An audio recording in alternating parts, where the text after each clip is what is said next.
We've always envisioned this forum as a forum where we work together on moving the agenda of reconciliation and living together in a good way forward. And so I'm going to now talk to you a little bit about what comes next. We've had the benefit of yesterday evening and this morning and the remarks that were just made, but what we want to do is engage all of you in helping move the agenda forward.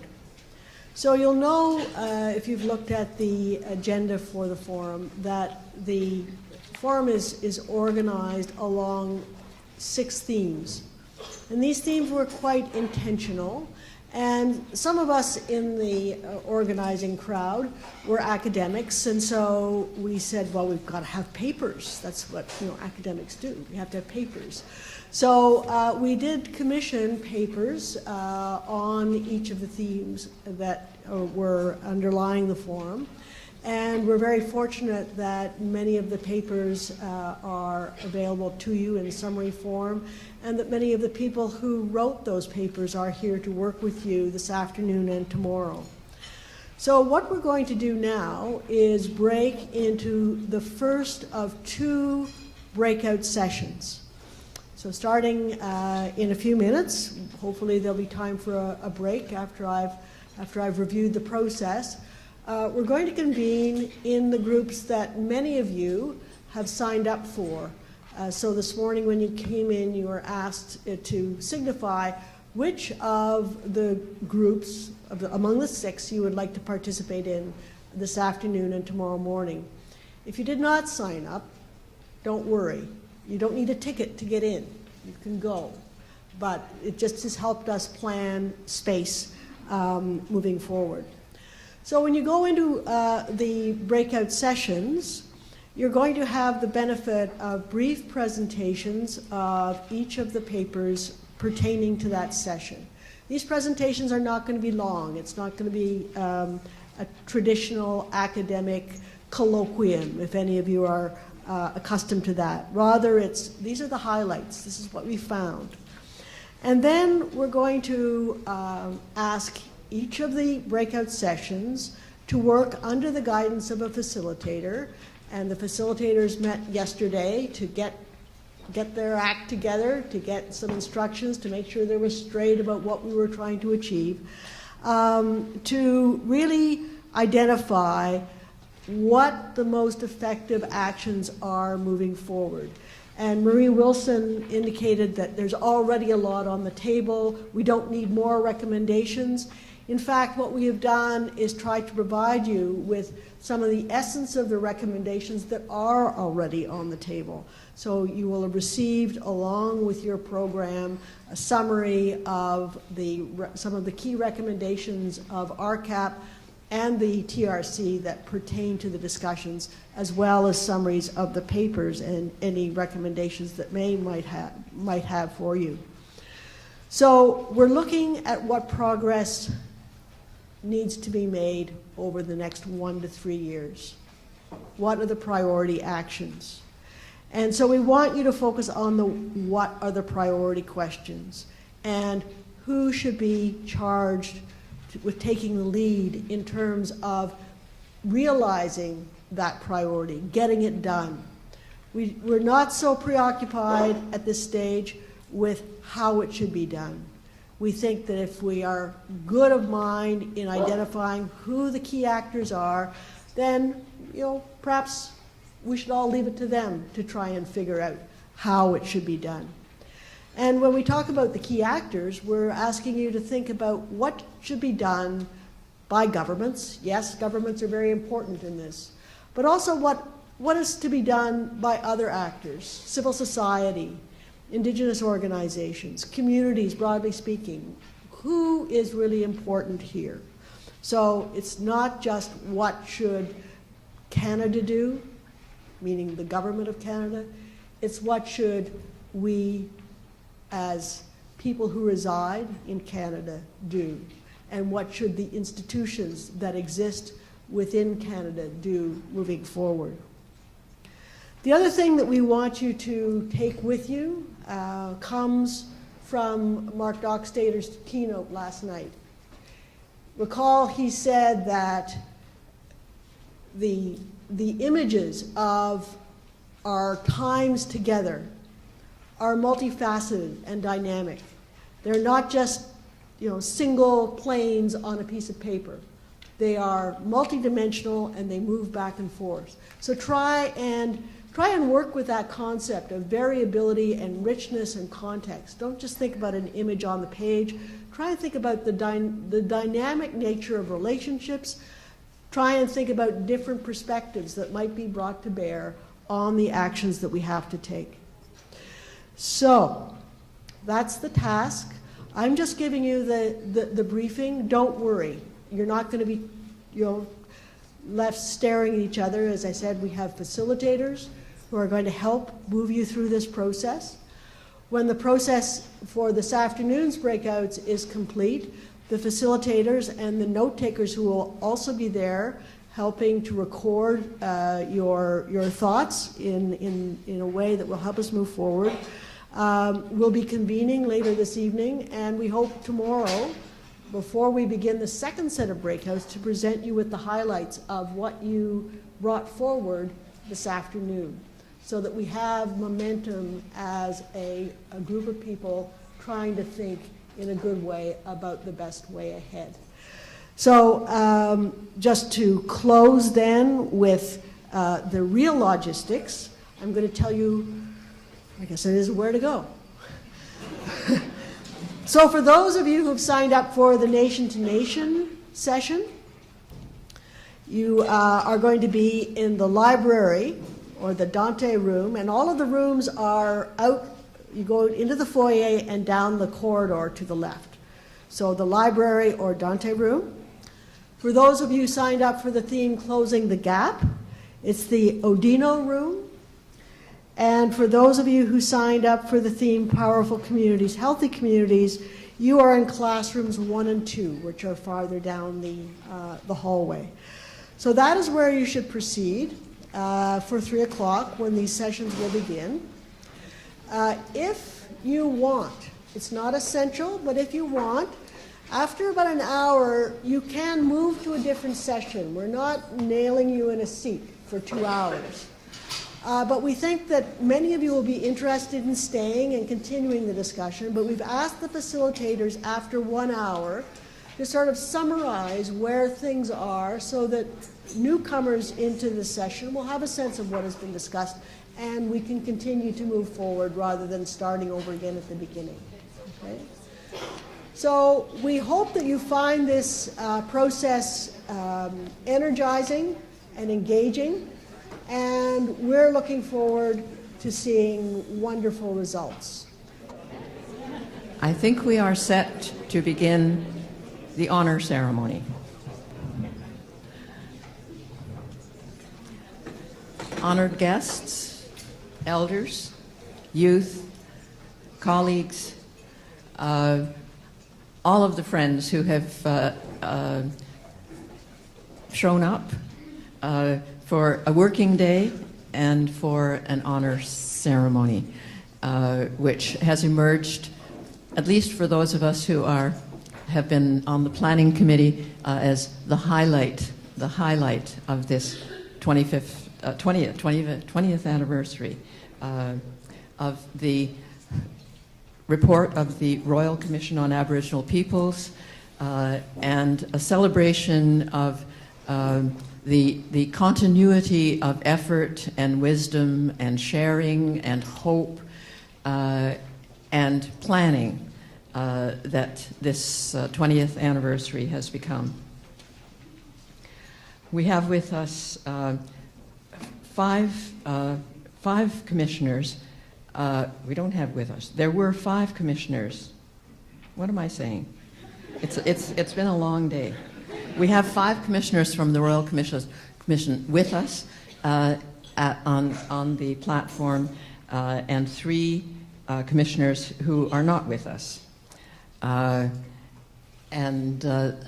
they are Renee Dussault, Viola Wilson, Peter Meekison, Paul Chartrand, and Mary Sillett, who is hiding behind a gray head down there. So the 5 commissioners from the Royal Commission who are with us, 3 commissioners not with us, George Erasmus, whom we regard as our senior statesman.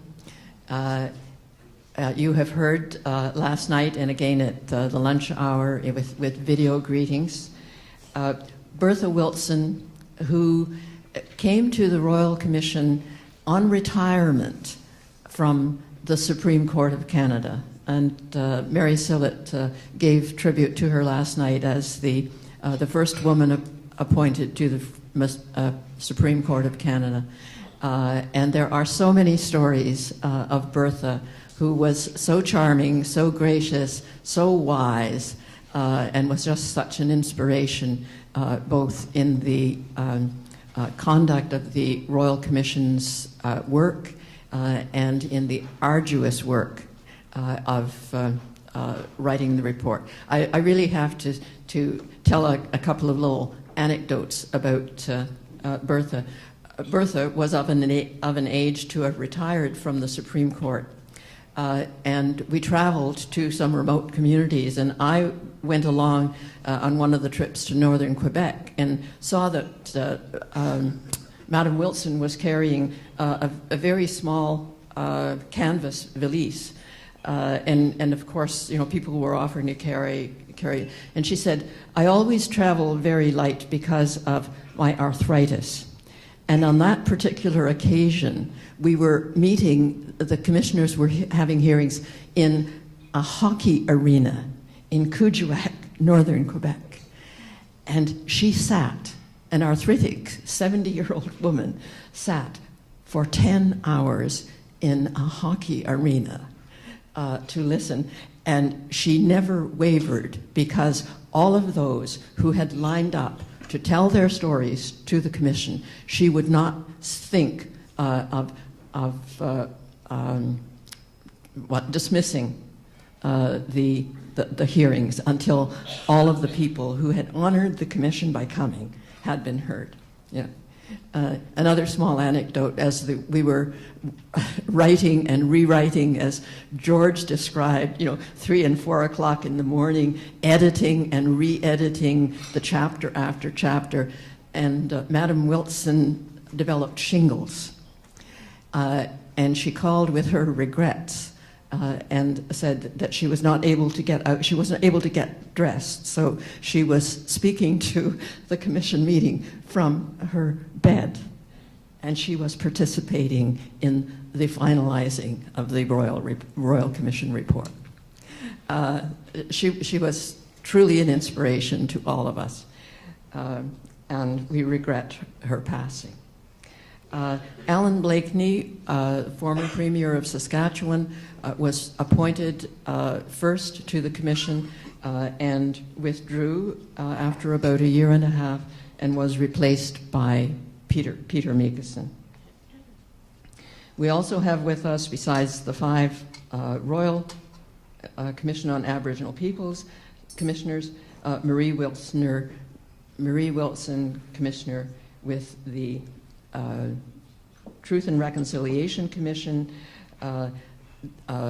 Commissioner Wilton Littlechild was speaking this afternoon, and he wedged in an appearance but had to be on the plane at 4 o'clock to Edmonton for another speaking engagement. And Justice Murray Sinclair, if you watch news reports, you know that Justice Sinclair, although he said that he was going to take a break in the announcements in last December of the release of the TRC report, he said that he was going to listen to his wife's admonitions and and slow his pace. But if you watch the news reports, he is still on the trail. He is still much in demand, and he had a previous engagement and regretfully had to decline our invitation to be here. But we're grateful that Marie is here. Someone this afternoon, and so many impressive speeches having been heard, someone said 20 years is not long in the 400-year history of relations between Aboriginal and non-Aboriginal peoples.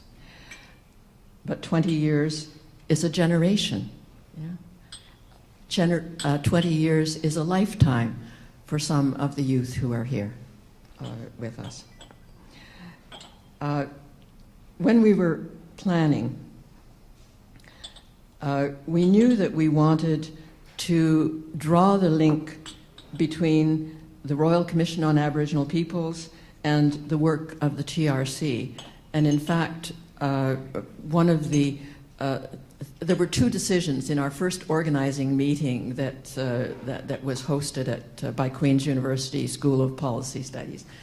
Out of that initial meeting, there were two clear decisions that we were making, and one of them was that the TRC reported a month ago, and we do not want to happen to the TRC report what happened to the RCAP report, as predicted by some of our Indigenous colleagues, that it was relegated to a high shelf to gather dust. It was a digital shelf that the report was relegated to.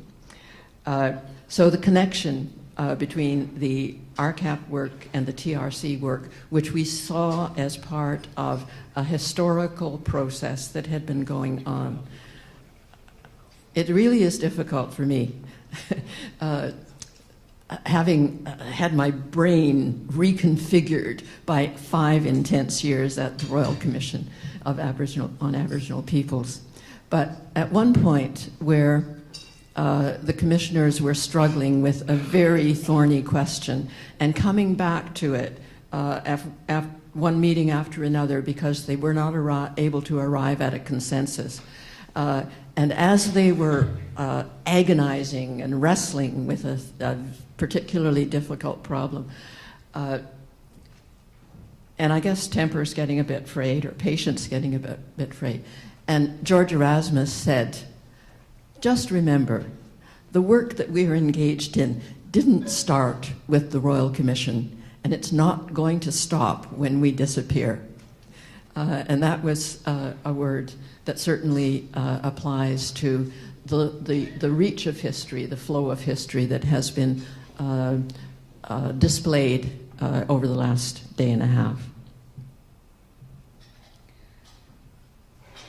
So seeing ourselves as a part of history, it was really moving and gratifying to hear Wilton Littlechild this afternoon recognizing the convergence, the coming together of the wisdom that was represented in the RCAP report, the coming together of good minds, and acknowledging that this assembly sees that we do have something to celebrate. And we were very careful in writing the poster and the media materials that we were marking the 20th anniversary, because often when we talked to people, they were saying, but it was never taken up, it was never implemented, so why are you celebrating it? So we are marking the anniversary. Certainly what we feel after this day and a half, we are celebrating. We're celebrating what we believe will be a milestone, that this forum will be a milestone on the journey to reconciliation. And we wish to mark the milestone with some gifts that may serve as mementos to the commissioners here of both RCAP and the TRC, mementos of the gratitude and respect that this generation and others who follow hold for the commissioners who have contributed so much to the lives, the advancement of good life, even though we have a long distance to go, have contributed so much to the reconciliation of peoples and the restoration of an honorable place that we used to know before that great displacement that Mark talked about. So let us move on. We have some gifts from Sharing the Land, Sharing a Future Forum, and David Newhouse is going to explain the significance of the gifts.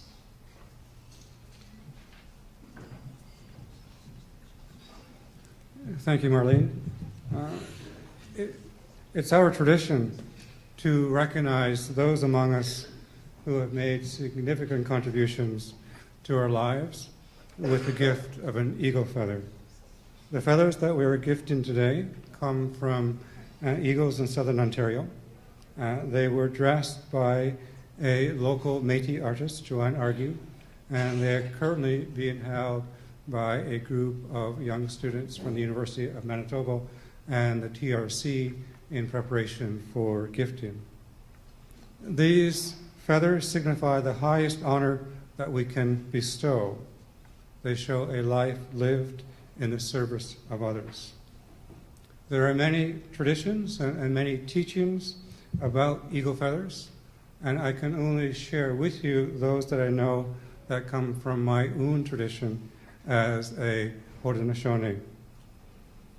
In our tradition, the eagle sits at the top of the tree of the great long leaves, the white pine, and the eagle looks out over the landscape, looking out for threats to the peace of the Confederacy and to threats to the peace for all of us.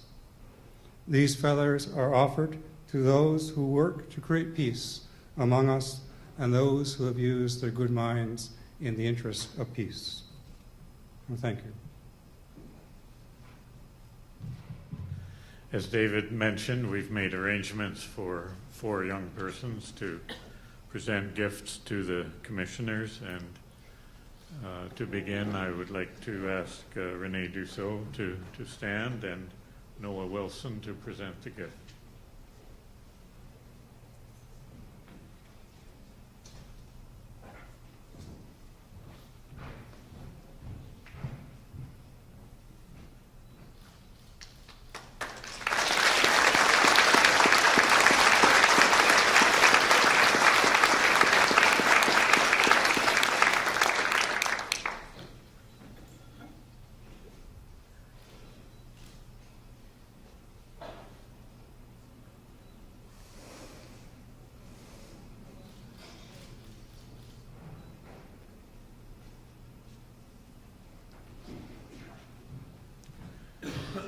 The gift to Mary Sillett will be presented by Diane Obed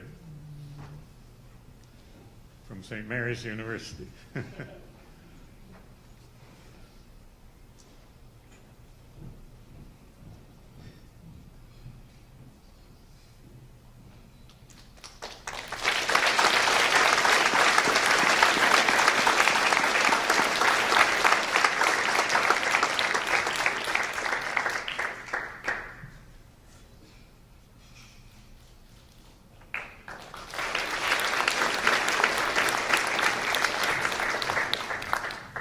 Diane made it very clear to whom she wanted to present the gift. For Peter Meekerson, Airy Root.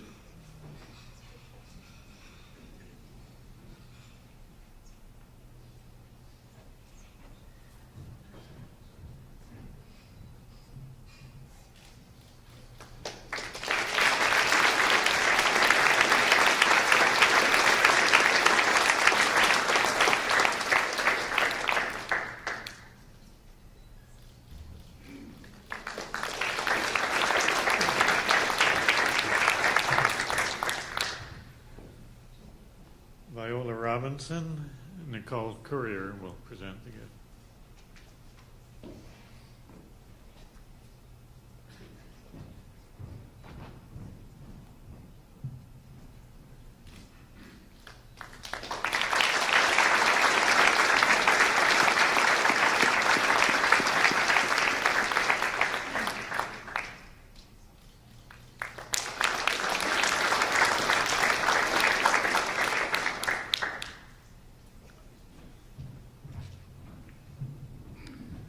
And Jana Vandal to Paul Chartrand.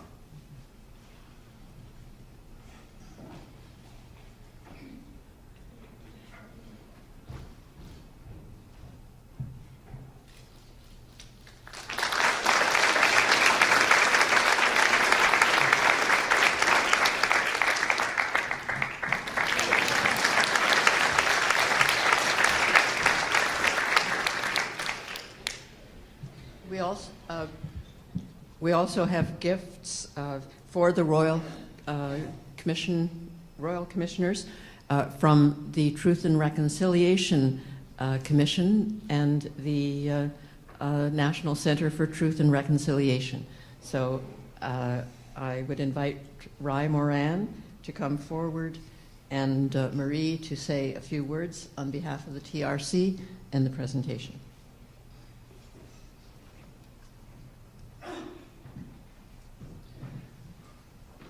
I'll just begin by saying what an honor it is to be part of this ceremony actually today in recognizing the good work that commissioners of the Royal Commission have done. When we talk about the generational shift, I too was also in high school when all of this was happening. And it's a very good day to see you acknowledged and honored and remembered, and your work paid tribute to. And a large part of that is this bundle here that I'm going to ask Commissioner Marie Wilson to speak to a little bit, actually.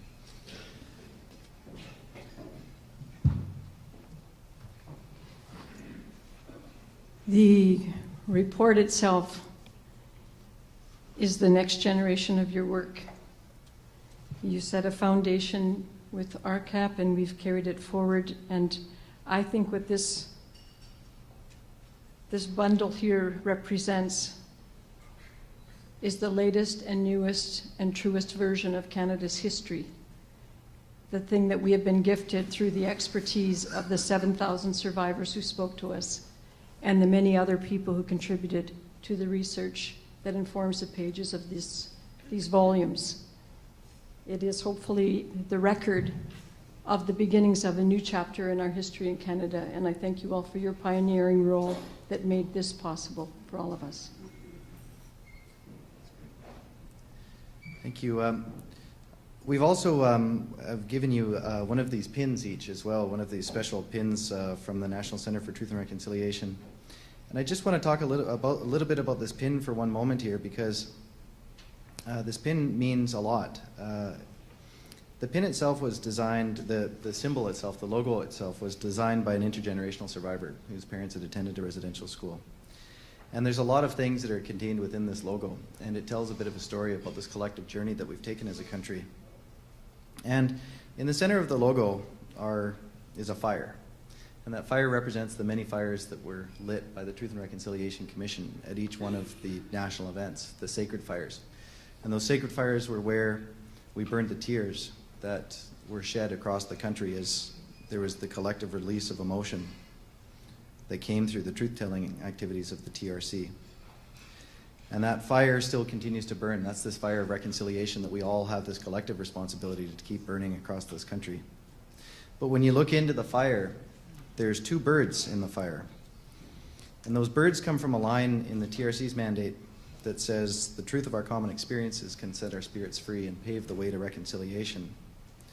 So the idea that these birds are actually part of us being lifted up and rising and soaring to new heights. But there's two birds, because there's that relationship that we're in as well as a country between Indigenous and non-Indigenous peoples, between parents and children, between survivors and intergenerational survivors. And when you look a little closer, there's one third flame there, and that's for all of the children that have not yet been born, that we do this work for, that we walk on this good road for.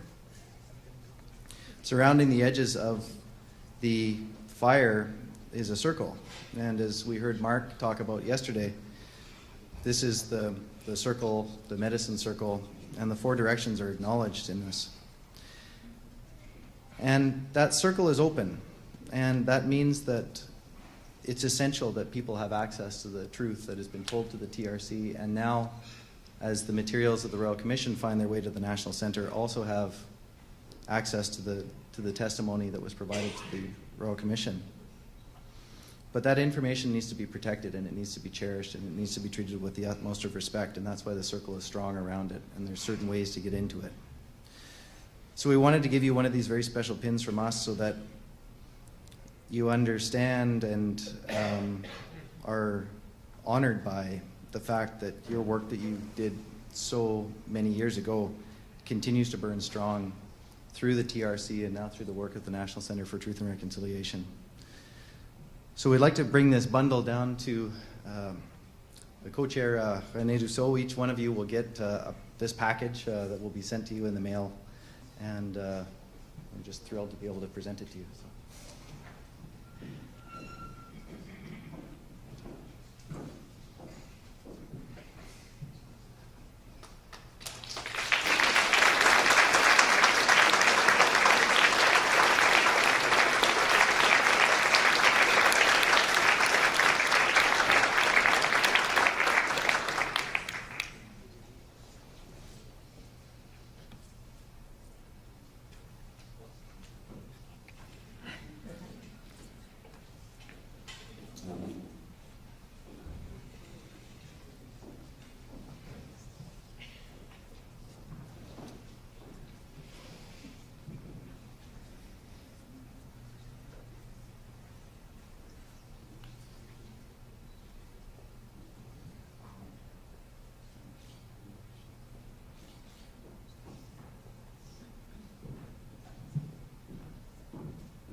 We would also like to honor Commissioner Murray Wilson, presentation of an eagle feather, and Justine McKay is doing that presentation.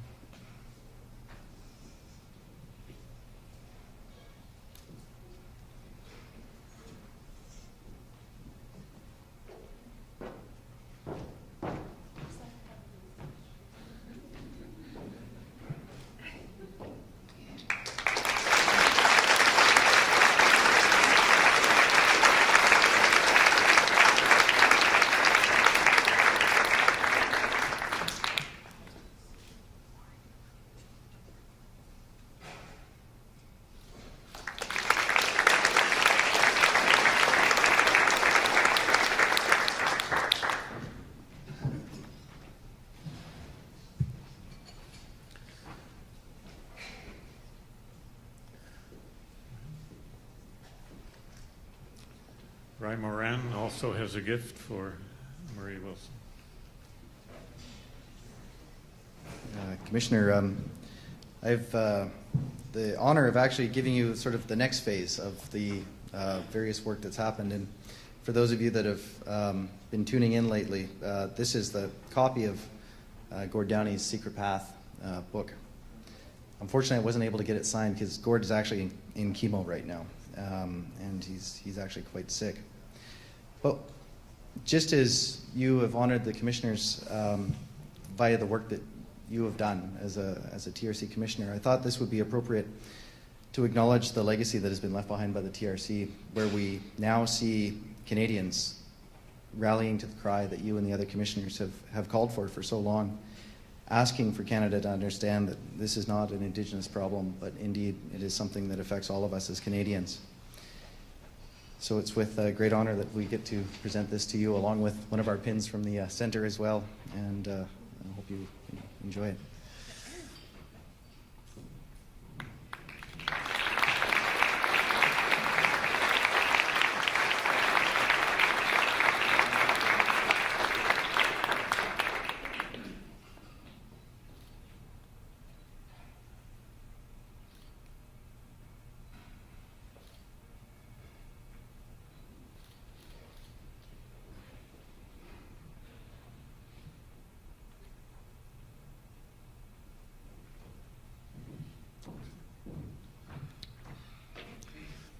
The two commissions were established by the Government of Canada, and their recommendations, many of them were directed to the government and to Canadians generally. So it's entirely appropriate now to call on the Honourable Carolyn Bennett to say a few words on behalf of the Government of Canada.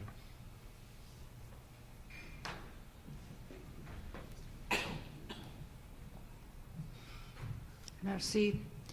It's again, we firstly want to thank both you and Fred and Marlene for bringing us all together and organizing every aspect of these very important days, including this honoring ceremony. It is c'est un grand plaisir, un honneur d'être ici the territoire traditionnel de Traité 1 and the Métis homeland, and and with my friend Natan, as we've known here, that this is also the home of very many Inuit people who come here for their care and to live their lives. So it is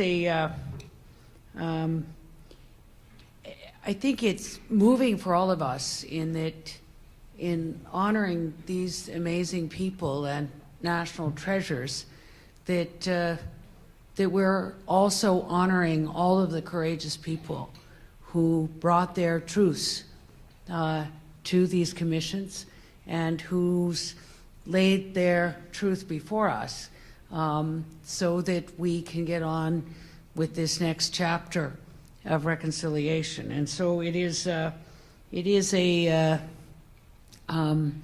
humbling and it is interesting and heavy in a certain way, that so many people have said that if we are marking this 20th anniversary, if we are thanking everyone, if we are actually hopefully celebrating the amazing people that have come together here, that as we thank the commissioners, that we really take time to reflect on the work ahead, and and the respect it takes for not only the commissioners, for the people who came to speak with them, to not let them down again. And so today, as we go forward, I think that great minds think alike, but the Government of Canada has chosen I think they call it the boxed set of the secret path to give to the commissioners, because I think that in what Chani Wenjack and what Gord Downey has done as an ally in explaining and galvanizing a country around how we go forward, about what it means for a non-Indigenous person to take seriously the work of reconciliation. And so as we go forward, and as I said last night, that in his concert in Ottawa, for him to charge us all with the lessons that we learned in the last 150 years and the 150 years ahead of us, how we've got work to do. So I hope that the commissioners will enjoy this book and the lyrics to all the songs, as well as the vinyl album, but that as we are beginning, I hope you will, when you look at this, you'll remember that as of next week, we're going to start a new social media campaign called Gifting Reconciliation. And we are going to tweet out every day a children's book from an Indigenous author that we hope will be under the tree of all the children in Canada and being read by their parents and grandparents.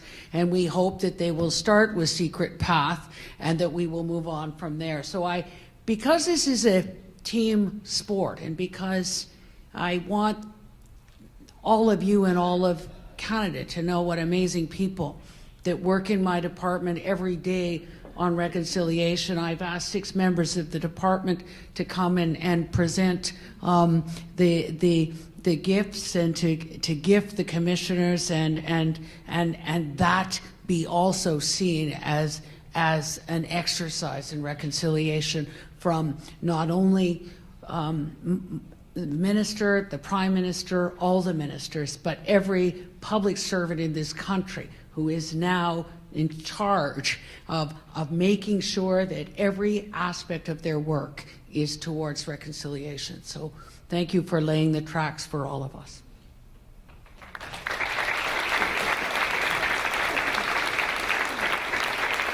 So to Mary Sillett, Renee Dussault, Viola Robinson, Peter Mickelson, Paul Chartrand, Anne Marie Wilson, we thank you from the bottom of our hearts.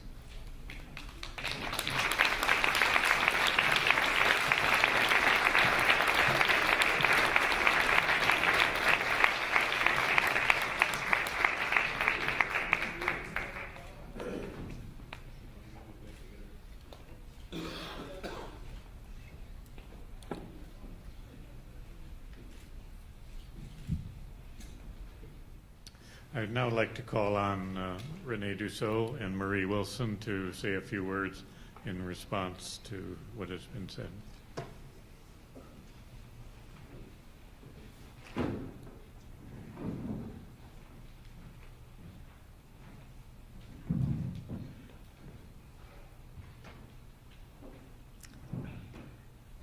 Thank you so much. There is a lot of emotion around a ceremony like this. I would like, on behalf of all commissioners, RCAP commissioners that are here tonight, to express my profound gratitude for this mark of recognition and confidence. I vividly remember on the 21st of April 1992, here in Vancouver, when the Royal Commission opened its first round of public hearings, soon to be 25 years ago. This morning, or at noon, I saw on the video pictures of the 7 commissioners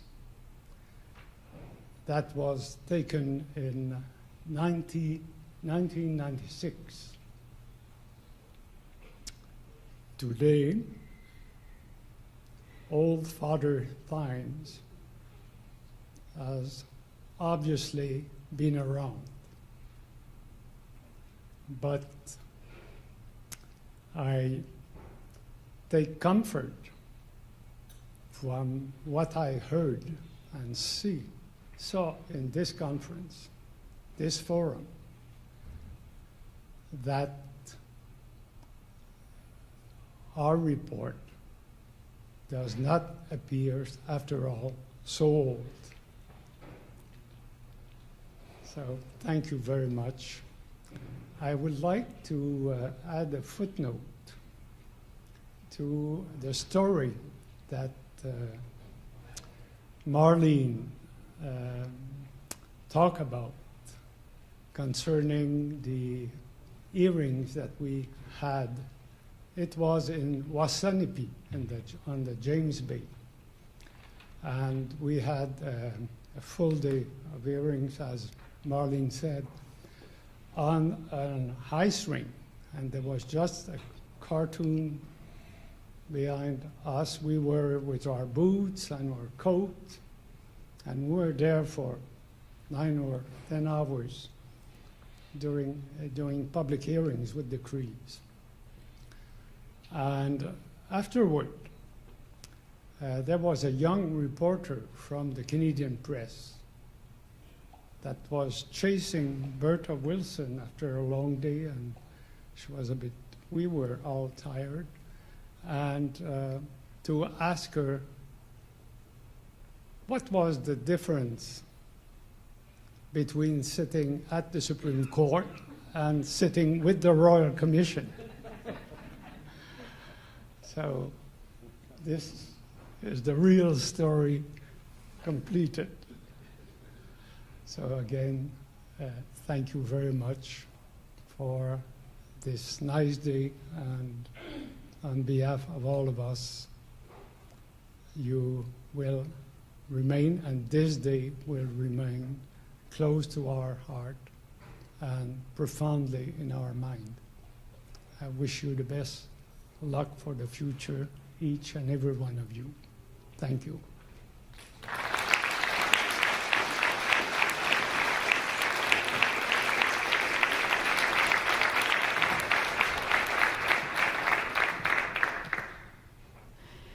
So I'm standing right here, and Murray Sinclair is standing right here, and Wilton Littlechild is standing right here. And in case you haven't pieced that together, that's Murray Sinclair, Marie Wilson, and Wilton Littlechild. And on more than one occasion, Murray Sinclair was Marie Sinclair, and Wilton Littlechild was Wilson Littlechild. And to top it off, both Wilton and I grew up with the nickname of Willie.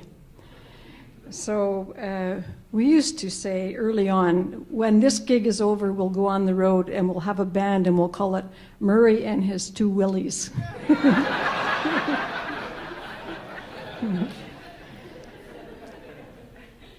I want to truly thank you on behalf of my fellow commissioners.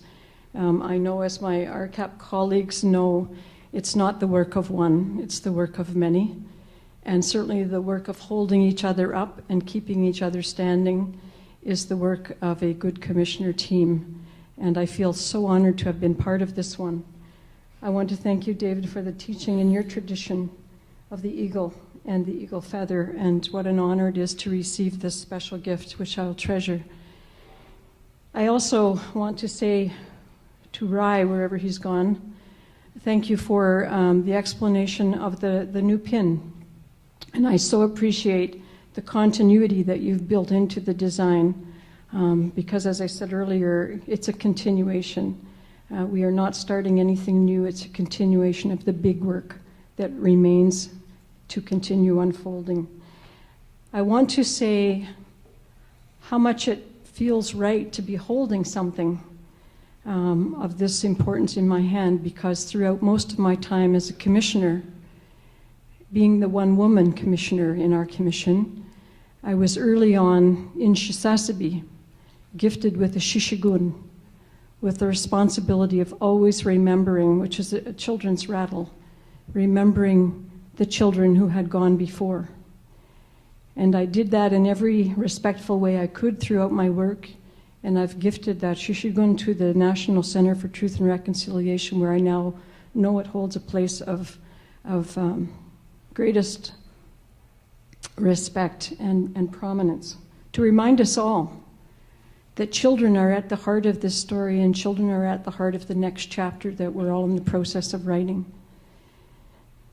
We were so well introduced to the work of our commission by some of those who had worked with the Royal Commission.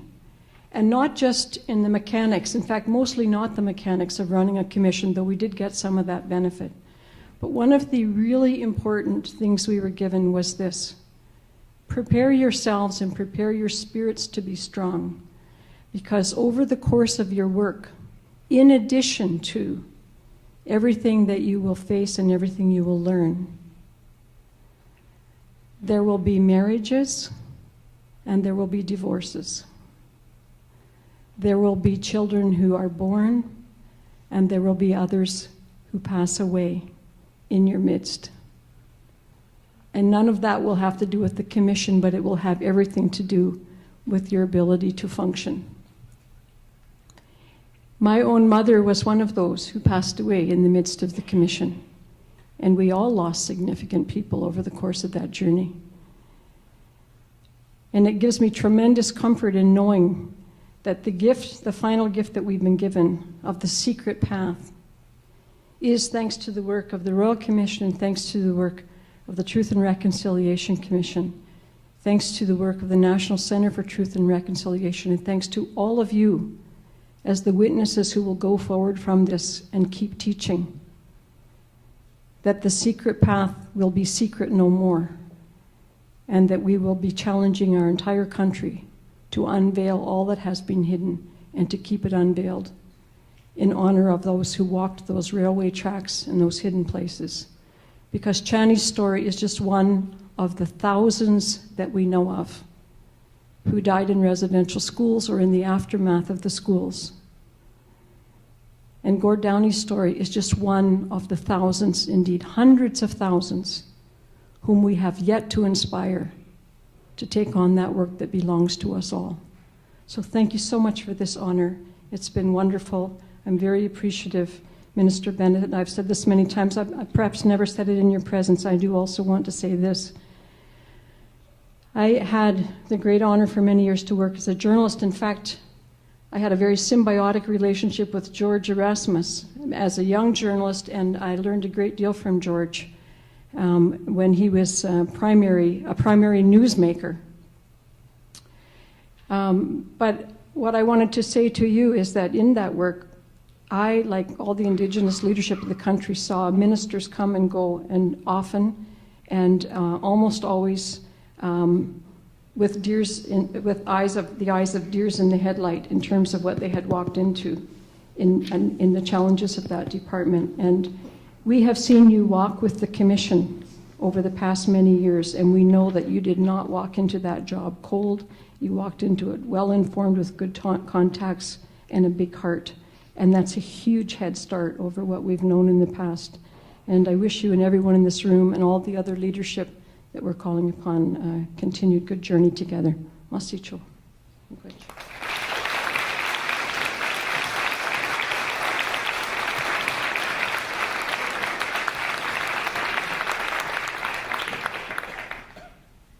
Thank you, Murray. An important part of an honoring ceremony is the performance of the honor song. And so to conclude this portion of the evening, I'd like to invite Ray Coco Stevenson to come and to say a few words about the honor song and then to perform it.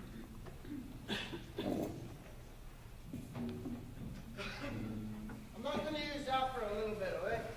I'll use it when I have to sing a song. Just, you know what? It is a great honor and congratulations to all of you, and welcome to Treaty 1 territory. The reserve that I belong to is called Peguis First Nation. It is the biggest reserve we have here in Manitoba, and the reason why everybody knows we call it Treaty 1 territory is because that's where the first treaty was signed. However, when we come and celebrate and we honor people in this territory, and when we do it at a celebration, whether it's a powwow or whatever it may be, wherever it may be, we honor people not only with gifts but with songs. So one of the songs that I would like to choose is a song that I actually made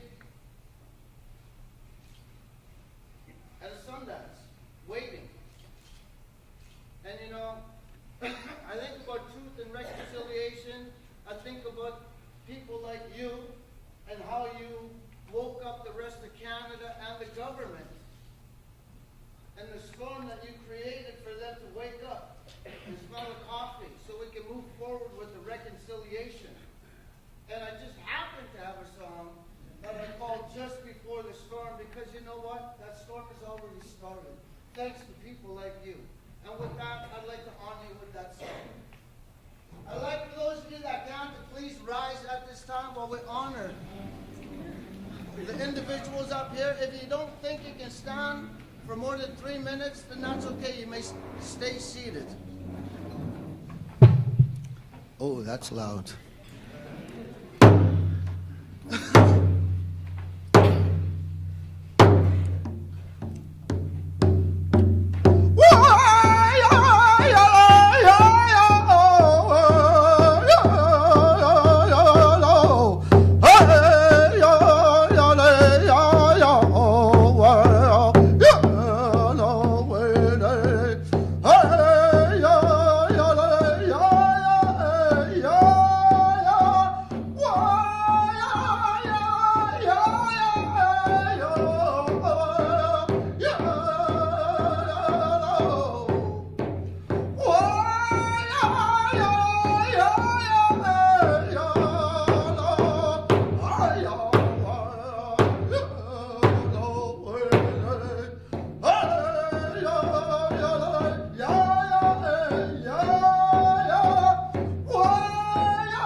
You may be seated. Thank you.